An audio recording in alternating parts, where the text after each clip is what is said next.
في سيدنا محمد صلى الله عليه وسلم. اللهم ألهمنا بالعلم وزينا بالحلم وأكرمنا بالتقوى وجملنا بالعافية. اللهم أخرجنا من ظلمات الوهم وأكرمنا بنور الفهم وافتح علينا بمعرفة العلم وحسن أخلاقنا بالحلم واجعلنا ممن يستمعون القول فيتبعون أحسنه. والحمد لله رب العالمين. Alhamdulillah, bersyukur kepada Allah Subhanahu wa taala pada malam yang barakah ini Allah taala memberi kepada kita peluang untuk kita sama-sama berada lagi meneruskan pengajian daripada kitab Faridatul Faraid. Kita berhenti pada muka yang ke 33, sifat maknawiyah. Situ 47 cetakan Rumi, 33 di bahagian bawah cetakan Jawi, sifat ma'nawiyah.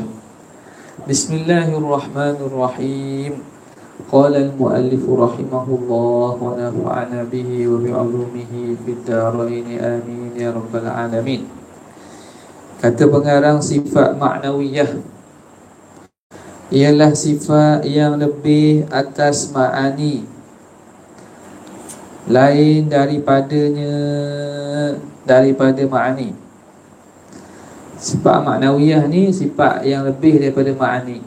Maknanya dia lain daripada ma'ani. Ma'ani satu, maknawiyah ni sifat lain pula, lebih daripada ma'ani. Dengan makna dia dibilang sing, dia bukan benda yang sama. Yakni tahakkuk diri je. Maknanya lain tu, makna maknawiyah ni dia ada asing, dia tahakkuk diri maknawiyah tu ada. Dia bukan reti semata-mata daripada makni saja. Dia ada secara tahakkuk sungguh hati asing daripada adanya maknawi, adanya makni. Jadi makni ni memang ada. Dia sifat pula, sifat yang jenis maujud, sifat yang jenis ada. Maknawiyah ni pula dia juga asing, dia tahakkuk dan juga wujudnya itu berbeza daripada adanya makni. Cuma dia ni bukan ada macam makni, sebab ni saya akan sebut nanti. Iaitu qaul ulama yang mengisbatkan ahwal. Jadi maknawiyah ini dibilang secara berasingan di sisi ulama yang mensabitkan ahwal. Ahwal ni ialah satu kategori bagi perkara yang duduk pertengahan antara ada dan tidak ada. Gitu.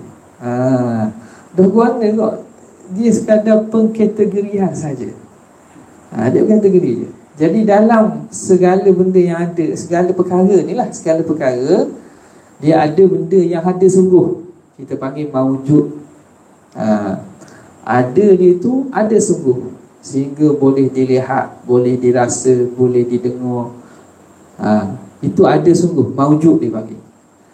Dan ada yang memang tak ada sungguh ti, tak ada, kita panggil sebagai ma'dum.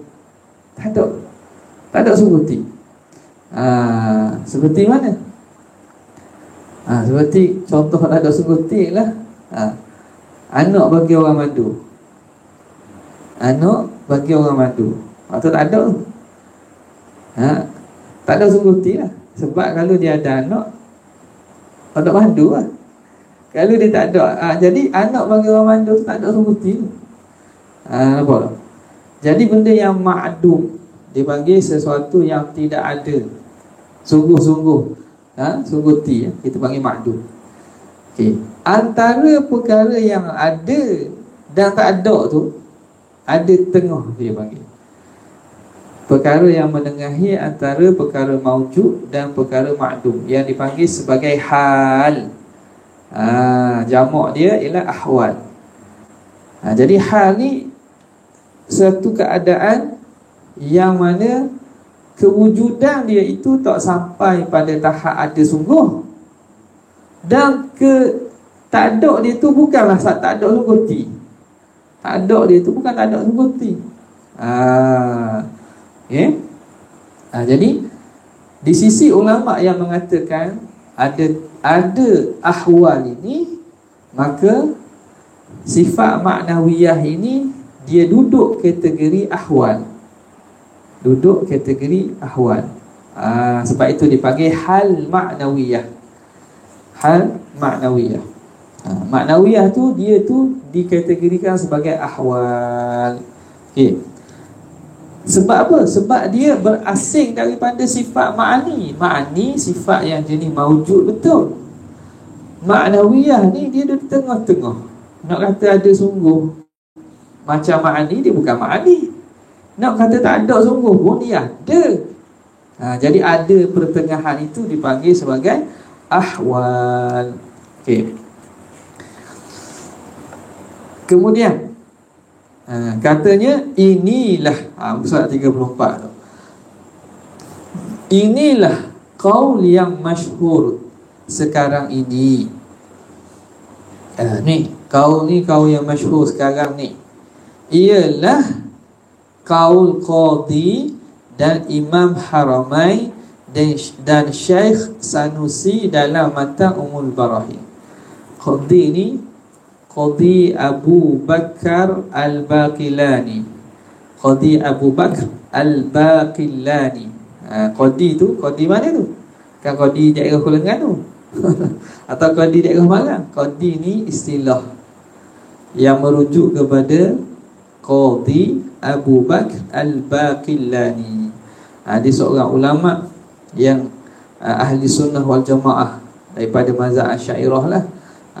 Ulama yang hebat dalam bidang ilmu usul.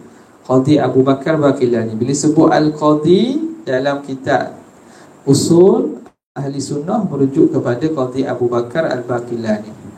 Yang seterusnya Imam Haramain, imam dua tanah haram. Imam dua tanah haram, bukan Sudais atau betul, bukan. Dua tanah haram tu memang Mekah Madinah, tapi Imam Haramain ini merujuk kepada Abdul Ma'ali, Abdul Malik bin Anas kan. Dia itu guru kepada Tok Guru Imam Al-Ghazali, guru kepada Imam Ghazali, Imamul Haramain. Jadi Imam Haramain ni gelaran dia kerana dia pernah duduk di dua tanah haram tu dan menjadi sebagai ulama rujukan. Jadi taraf imam ni ialah taraf ulama yang dirujuk, yang diikut. Sebab tu imam orang ikut dia kan. Tu imam orang ikut dia. Jadi imam dalam istilah ilmu ni makna seorang ulama yang menjadi ikutan kepada orang-orang dan juga ulama-ulama.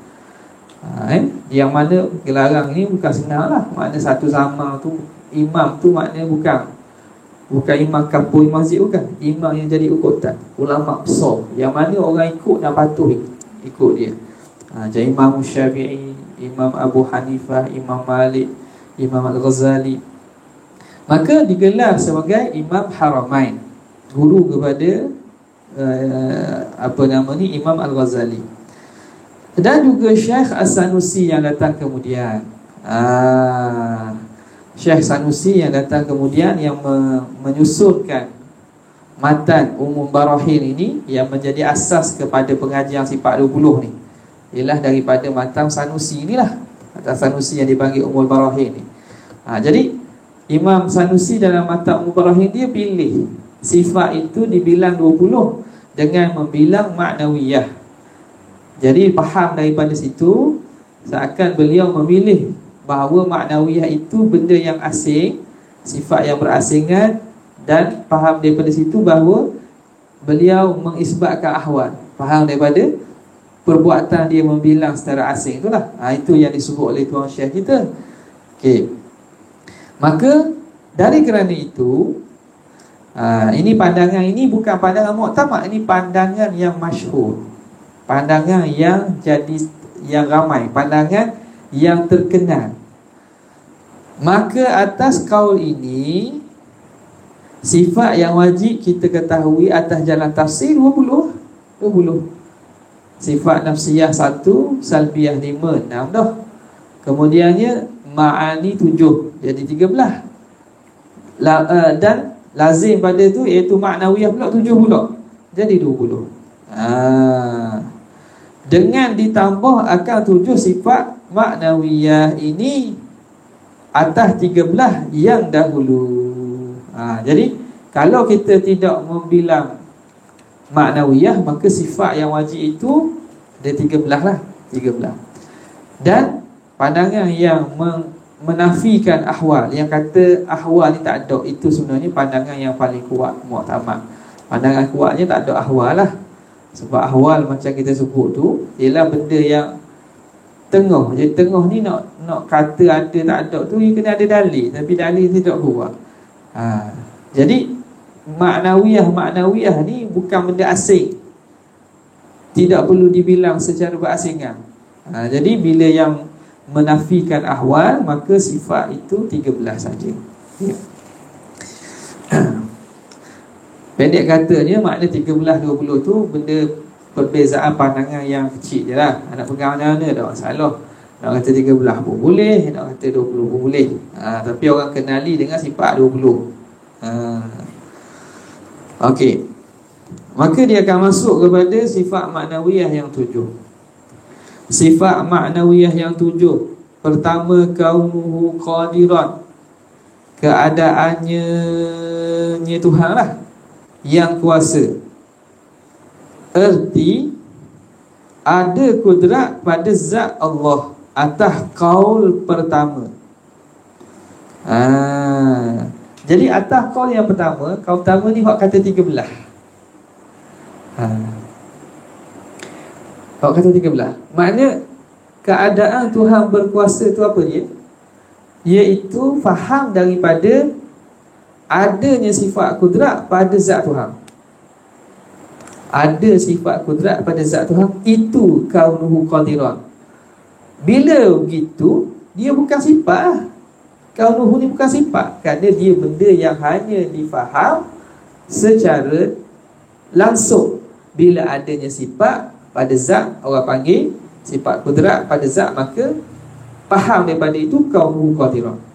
Maka tidak perlu dibilang asing kaunuhu qadiran tu. Ada. Bila kita kata ni warna benda cikgu ni, dinding ni warna benda, dinding ni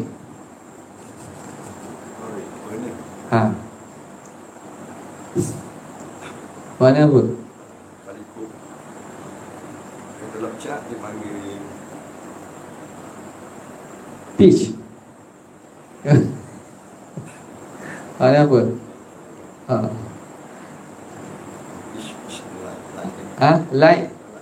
Light peach ke light orange. Bahaya orang ni. Bahaya lekuk. Dia banyak lapis tu. Tak apalah, kita ambil benda lah. Ambil warna benda. Ikutlah warna hitam. Hitam ni kata.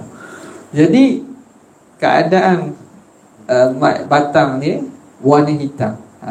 Spekal ni warna hitam.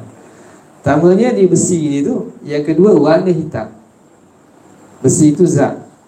Warna hitam tu ialah maknawiyah. Ma'ani, sifat ma'ani. Warna itu sifat warna. Keadaan dia warna hitam.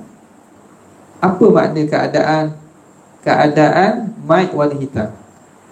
Maknanya ada warna hitam pada mic. Ada warna hitam pada mic.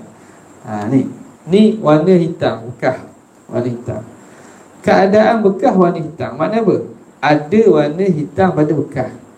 Dah ada warna hitam tu benda yang asing ke? Tak, benda yang faham daripada ada warna hitam pada bekas, maka keluarlah keadaan bekas warna hitam. Jadi dia bukan sifat yang berasingan. Tak payah bilang lah. Sebab tu jadi 13 saja. Kerana maknawiyah tidak dibilang. Atas kau pertama. Itu satu. Atau pertambatan kudrat dengan zat, iaitu kelakuan yang menengahi di antara maujud yang ada dan makdum yang tak ada, pada kaul yang kedua dan pada kaul yang kedua. Kaul yang kedua yang membilang ahwal Maka mereka bilang maknawiyah. Mereka kata ahwal tu ada, hal tu atau ahwal tu ada. Bila ada, maknanya maknawiyah tu ialah sifat yang lain pula. Sifat yang lain pula. Okey.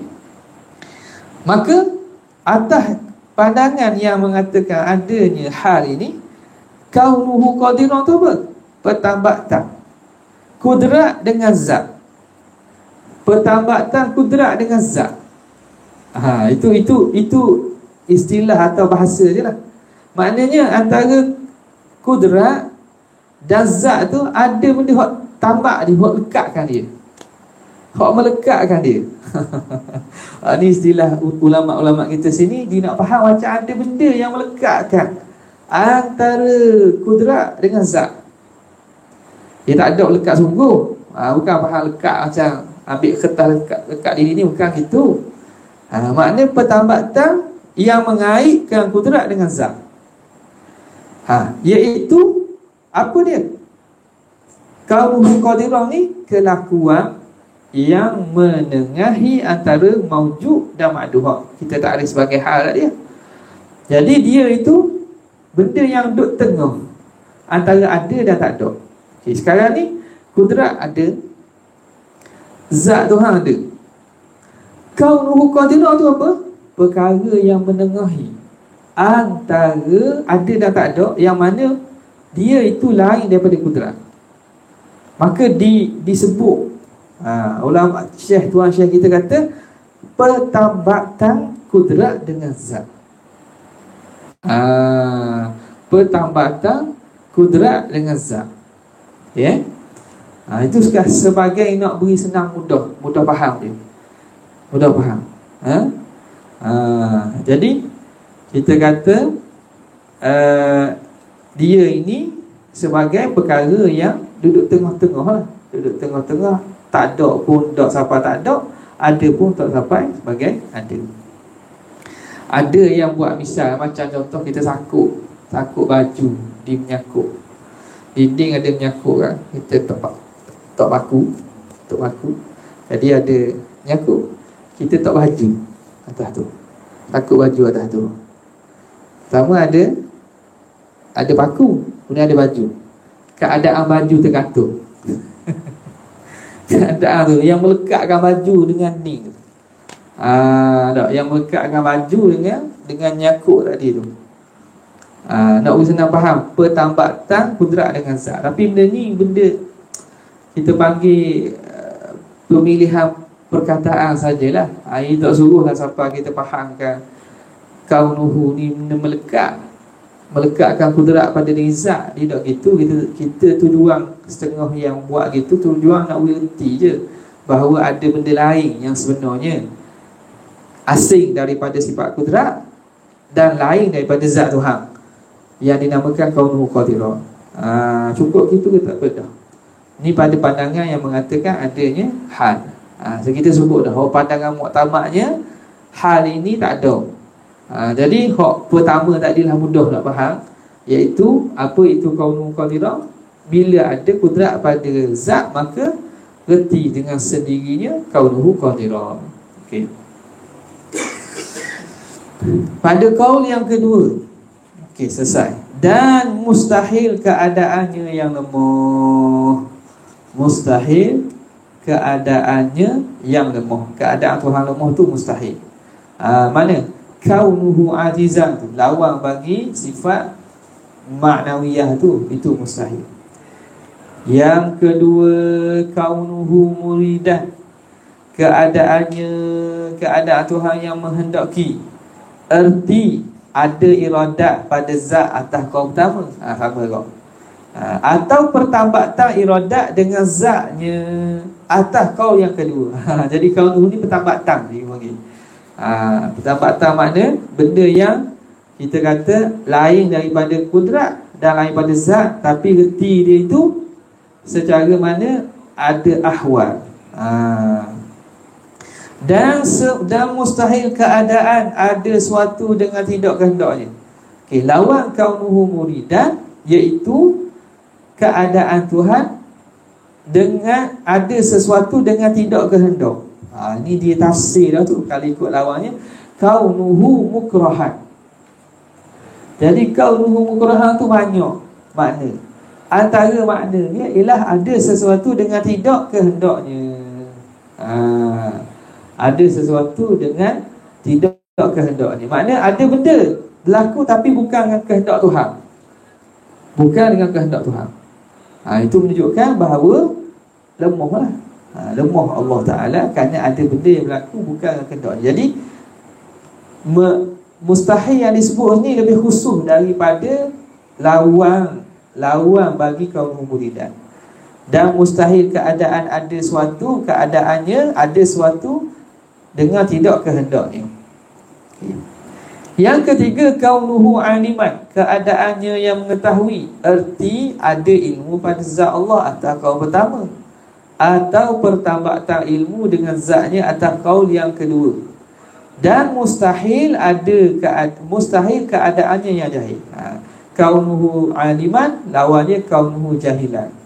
Lawan kaunuhu jahilan tu mustahil. Yang keempat, kaunuhu hayat, keadaannya Allah yang hidup, erti ada hayat pada zat Allah atas kaul pertama, atau pertambatan hayat dengan zatnya atas kaul yang kedua. Dan mustahil keadaannya yang mati. Kaunuhu mayitan, itu mustahil. Yang kelima, kaunuhu sami'an, keadaannya yang mendengar, erti ada sama pada zat Allah Ta'ala atas kaul pertama, atau pertambatan ilmu dengan zatnya atas kaul yang kedua. Dan mustahil keadaannya yang tuli. Yang keenam, kaunuhu basiran, keadaannya yang melihat, erti ada basar pada zat Allah atas kaul yang pertama, atau pertambatan basar dengan zatnya atas kaul yang kedua. Dan mustahil keadaannya yang buta. Yang ketujuh, kaunuhu mutakalliman, keadaannya yang berkata-kata, erti ada kalam pada zat Allah atas kaul pertama, atau pertambatan kalam dengan zatnya atas kaul yang kedua. Dan mustahil keadaannya yang bisu. Mudah je lah. Ini maknawiyahnya mudah. Bila dah faham ma'ani, maka dengan sendiri ada maknawiyah dengan dua khilaf tadi. Sama ada nak mengatakan iaitu ibaratun an wujudil ma'ani fi dzat, maka 13 je lah. Kaunuhu tu tak perlu bilang. Ataupun dia itu sifat yang menengahi antara ada dan tak ada, iaitu ahwal. Yang disebut sini dengan pertambatan antara ma'ani dengan zat. Okey. Dalil-dalil sifat ma'nawiyah, dalil-dalil sabit sifat ma'nawiyah yang 7 itu, dan dalil istihalah lawannya ialah dalil-dalil sifat ma'ani dan istihalah lawannya yang terdahulu. Mana dalil sifat ma'nawiyah? Sama macam dalil sifat ma'ani. Mana dalil mustahilnya lawan bagi sifat ma'ani tersebut, sifat ma'nawiyah tu, dalil sama yang mustahil lawan bagi sifat ma'ani. Erti dalil kaunuhu qadiran ialah dalil kudrat. Gitu. Begitulah hingga akhir. Sampai akhir pun samalah gitulah. Kemudian penjagaan. Sikit dia beri penjagaan. Ketahui olehmu bahawasanya kaunuhu qadiran hingga akhirnya sabit sekalian dengan tidak khilaf. Sifat maknawiyah ni, kaunuhu qadiran, muridan, aliman, hayyan, sami'an, basiran, mutakalliman, ini sabit, tak apa khilaf. Sabit mana dah? Kita kena yakin Tuhan itu keadaannya berkuasa, Tuhan itu keadaannya berkehendak, keadaannya mengetahui sehingga akhir. Tak ada khilaf. Kerana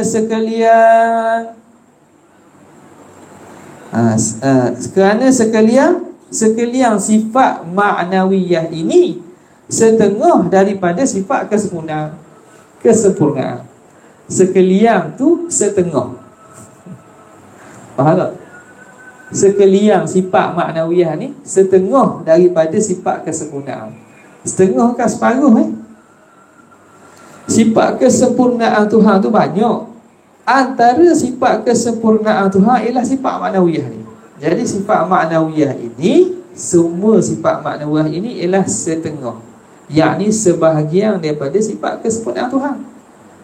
Sebagaimana kita wajib i'tiqad Allah mempunyai segala sifat kesempurnaan, termasuklah sifat kesempurnaan itu sifat maknawiyah. Sebab tu kata kerana sekalian, yakni sekalian maknawiyah setengah daripada sifat kesempurnaan, maka wajib ia bagi Allah dengan ijma'. Maka sifat maknawiyah ini wajib kita i'tiqadkan bagi Allah dengan ijma'. Atas mazhab ahli sunnah dan mu'tazilah. Bukan sekadar mazhab ahli sunnah, mu'tazilah sekalipun tak ada nafi sifat maknawiyah. Dia tak nafi sifat maknawiyah. Dan ulama' yang mengisbatkan ahwal dan ulama' yang menafikannya, ulama' yang kata ada ahwal atau ulama' yang kata tak ada ahwal, semua tidak menafikan maknawiyah. Dia tetap mengiktikadkan keadaan Tuhan berkuasa, berkehendak, tahu, hidup, mendengar, melihat dan berkata-kata. Itu sabit. Dan yang khilafnya seperti tersebut pada sifat maknawiyah, khilaf dua kaul dahulu. Okey. Dan yang khilafnya seperti tersebut pada sifat maknawiyah, khilaf dua kaul dahulu. Ta'ammal perhatikan. Ta'ammal tu bahasa Arab Ta'ammal, perhati oleh kamu. Mana? Khilaf yang berlaku tu khilaf sekadar nak bilang tak mau bilang. Bukan khilaf nak sungguh, nak yakin tak mau yakin, nak isbat tak mau isbat. Faham? Dari segi isbat, maknanya kita yakin dia tu sifat Tuhan. Hak bilang 20, hak bilang 13 sama je.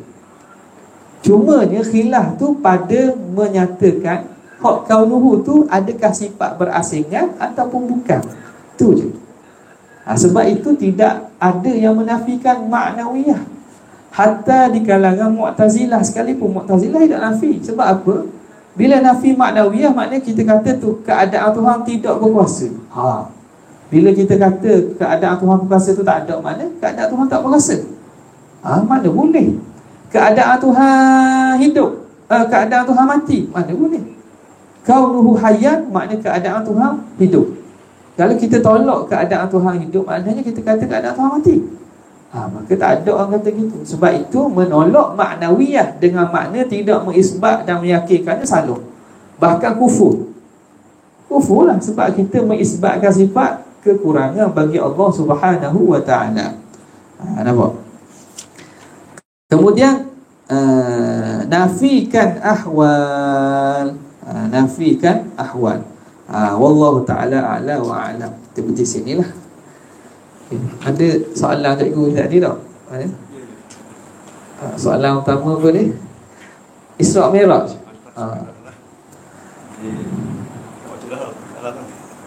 Baca sekejap adindah tengok. Isra' Mi'raj maknanya, adakah Allah tu bertempat di langit, di Sidratul Muntaha ataupun di balik hijab?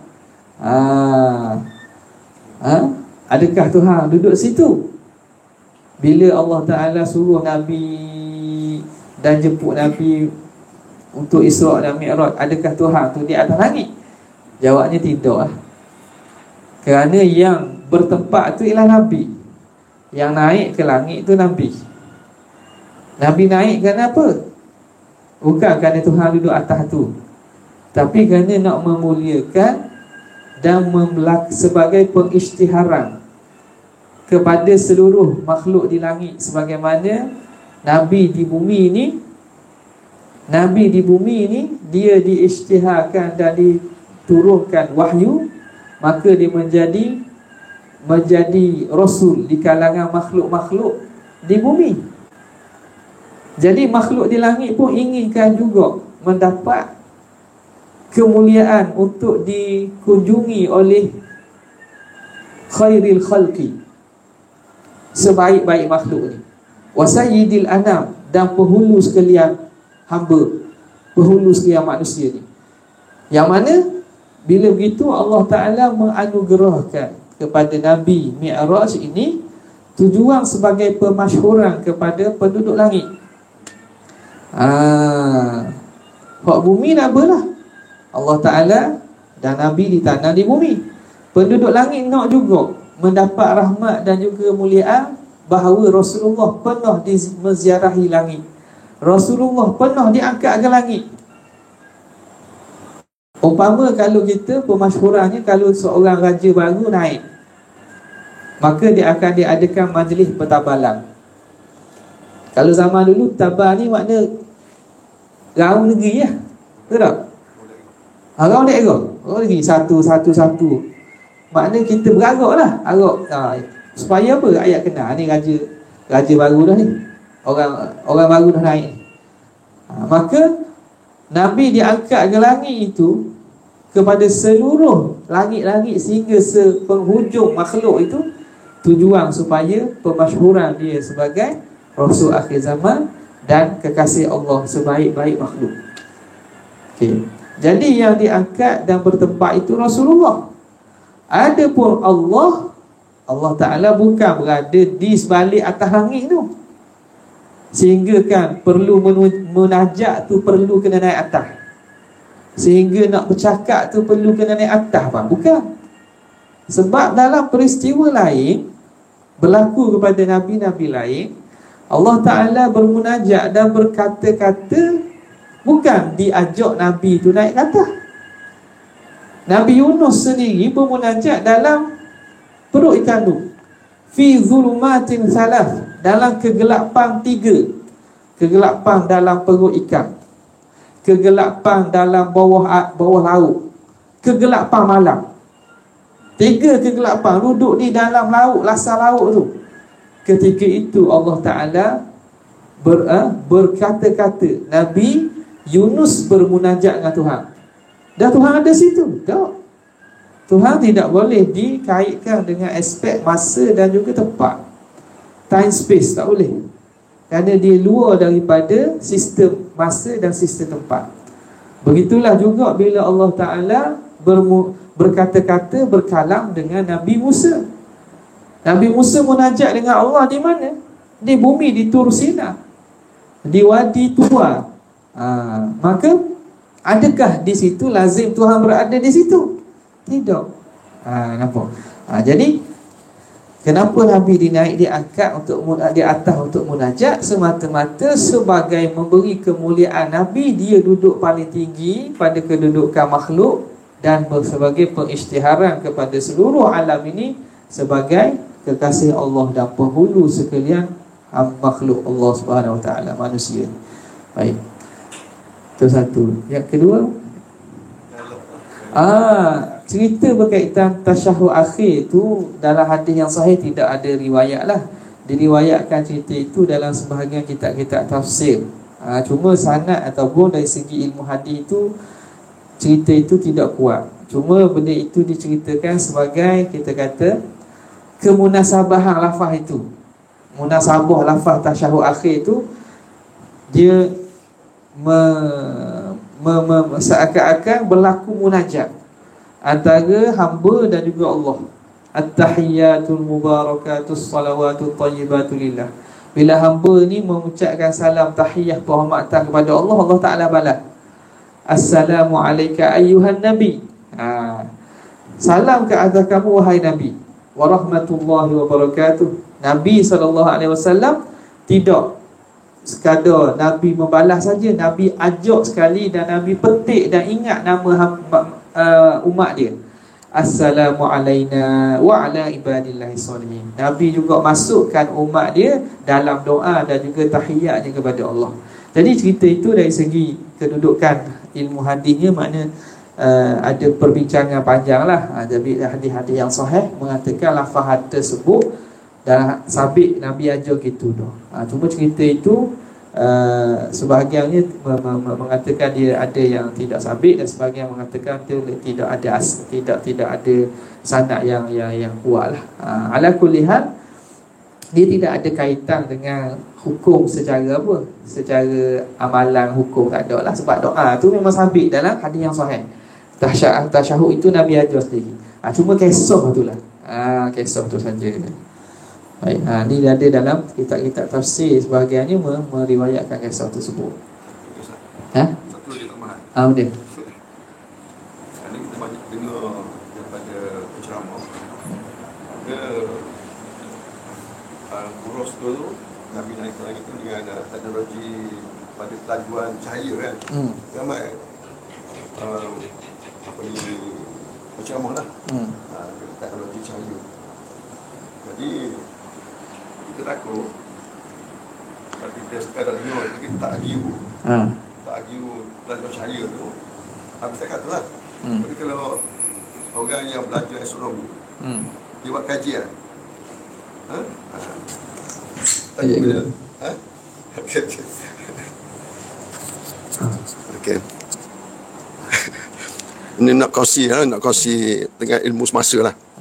Jadi beramai penceramah yang kata Buros ini ataupun Nabi Isra' Mi'raj ni menggunakan teknologi pada kelajuan cahaya. Ramai macam tu. Iaitu untuk pengetahuan kita lah, cahaya bergerak pada kelajuan 3 juta meter sesaat. 3 juta meter. Meter sesaat. Okey. Bukan kilometer. 3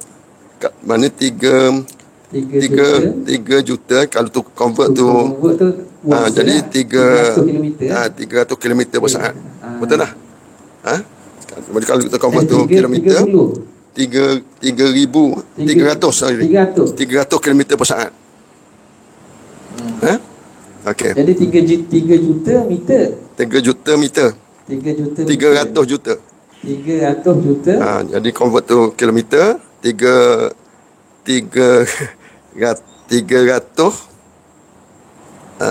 dalam 300,000 kilometer per saat. Okey. Kita cari cara mudahnya. Kita ambil contoh matahari ya. Matahari bintang yang paling dekat dengan bumi. Kalau bergerak pada kelajuan cahaya masa 8 minit untuk sampai ke bumi. Dan kalau kita ambil bintang yang kedua berada dalam galaksi bumi ini, iaitu bintang Proxima Centauri, ambil masa 4.4 tahun cahaya. Itu bintang yang kedua. Dan dalam galaksi Bima Sakti ini ada berjuta-juta bintang. Jadi tak musabahlah Nabi balik dalam masa semalaman. Sedangkan dalam surah Al-Mulk ayat 5, kita biasa baca ayat ni, iaitu walaqad zayyana sama ad-dunya bimasabih, iaitu sesungguhnya kami telah menghiasi langit-langit yang dekat dengan bintang-bintang. Kalau ikut tafsir yang saya dengar, mana yang kita nampak di sini adalah langit, bintang pada langit yang dekat. Tak masuk lagi langit pertama. Sedangkan Isra' Mi'raj tu sampai langit ke-7. Jadi apa yang kita nak pembetulan, makna bukan Isra' Mi'raj ni pada kelajuan cahaya. Dia satu mukjizat yang di luar daripada pemikiran kita. Hanya percaya je. Sebab kita takut nanti kalau kita kata kelajuan cahaya, nanti budak-budak yang baru-baru ni dia akan argue. Dia kira. Saya pun kira. Saya pun kira. Tak boleh. Makna jangan sebut kelajuan cahaya. Hanya kita mukjizat ini dan satu benda yang di luar daripada logik kita, sebab kita tak sampai ilmu tu. Dia lebih pada kelajuan cahaya. Dan kalau kita katalah pada kelajuan cahaya, katalah, mana kalau ikut kajian, kapal angkasa yang balik ke bumi, dia bergerak pada kelajuan 17,000 km per hour. Dia masuk saja ke bumi, suhu kapal tu mencecah sampai 8,000 darjah Celsius, bergeser dengan udara. Jadi kita ambil cara mudah lah. Kalau Nabi masuk balik ke bumi sebagai orang biasa, bakar lah. Cara mudah logik kata. Jadi nak ceritanya Isra' Mi'raj ni bukan benda yang kita boleh buat dalam bentuk ilmu biasalah. Dia mukjizat yang kita percaya je. Dia tak ada satu teknologi yang kita boleh fikir sendiri. Kemampuan tak mampu kita nak fikir teknologi apa. Manusia tak boleh sampai. Tak sampai. Itulah yang kita nak kongsi. Boleh. Ni dengar ni, boleh tengok pula. Tapi sebelumnya mana itu ada kira lah saya. Kita tak sampai tahap kita kira. Boleh jadi satu hari kot, boleh jadi kita tak tahu kemampuan, boleh jadi. Sebab benda mukjizat ni dia mencari adat. Cari adat, mana kebiasaan tak boleh buat. Kebiasaan tak boleh buat. Maknanya luar daripada biasa. Jadi sains ni kadang-kadang ada hukum sains ni ikut kepada adat. Ikut pada adat. Jadi segi laju semua, laju cahaya matahari tu boleh laju ke? Boleh je nak laju lagi tau. Kalau fikir dari segi akal, dari segi kiraan pun boleh nak laju lagi. Tapi kemampuan manusia tu kelajuan cahaya. Kira kok sukatan tu, unit tu. Nak laju lagi, boleh je. Tapi tak sampai lagi. Gitulah. Betul lah tu. Terima kasih lah. Ada tambahan maklumat. Jadi maknanya ada benda yang kita tak boleh nak nilai dengan hukum sains. Kita kena percaya kepada Allah itu benar. Apa yang Tuhan beritahu itu betul. Dan benda itu tidak menyalahi hukum akal. Tidak menyalahi hukum akal. Maka itu penting kita tahu tentang hukum akal. Adakah dia menyalahi hukum akal? Tak. Kerana mukjizat ni benda yang menyalahi adat saja, bukan menyalahi akal. Baik. Tak lagi pula. Terima kasih sekadar itu saja untuk malam ni. InsyaAllah kita akan sambung pada kesempatan akan datang. Assalamualaikum warahmatullahi wabarakatuh.